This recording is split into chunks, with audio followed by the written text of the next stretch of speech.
चंद्रपूरमधून मोठी आणि खळबळजनक बातमी समोर आली आहे। बिहारमधून चंद्रपुरात आणण्यात आलेल्या अवैध शस्त्रांच्या तस्करीचा मोठा डाव चंद्रपूर पोलिसांनी उधळून लावलाय। स्थानिक गुन्हे शाखेच्या पथकाने कारवाई करत 3 आरोपींना ताब्यात घेतले असून त्यांच्याकडून तब्बल 6,48,000 रुपयांचा मुद्देमाल जप्त करण्यात आलाय। पोलिसांना मिळालेल्या गुप्त माहितीच्या आधारे 22 ऑगस्ट रोजी पहाटे पडोली चौकात नाकाबंदी करण्यात आली होती। यावेळी नागपूरकडून चंद्रपूरच्या दिशेने येणाऱ्या पांढऱ्या रंगाच्या टाटा झेस्ट कारची पोलिसांनी झडती घेतली। या झडतीमध्ये 2 बनावट लोखंडी पिस्तूल सदृश अग्निस्त्रे, 2 मॅगझिन, 13 जिवंत कारतुसे, 3 मोबाईल फोन आणि टाटा झेस्ट कार असा एकूण 6,48,000 रुपयांचा मुद्देमाल जप्त करण्यात आला।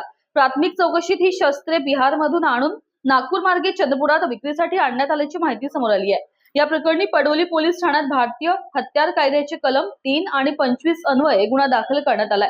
पोलिसांकडून पुढील तपास सुरू आहे। या कारवाईत दुर्गेश कुमार, सुधीर मिश्रा, रविकुमार राजकुमार पासवान आणि सुनील कुमार विजय सहानी या बिहारमधील 3 आरोपींना ताब्यात घेण्यात आले।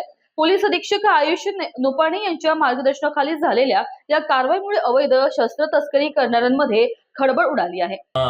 या प्रकरणामध्ये आपली एलसीबीनी एक गोपनीय माहितीवरून 2-3 लोकांना अटक केलेली आहे। ते तिघे बिहारचे दरभंगा जिल्ह्याचे आहे। दुर्गेश मिश्रा, रवी पासवान आणि सुनील सहानी असे 3 इसम आहे। त्यांच्याकडून इथला आपला चंद्रपूरच्या एका व्यक्तीने त्यांच्याकडून पिस्टल मागवला होता।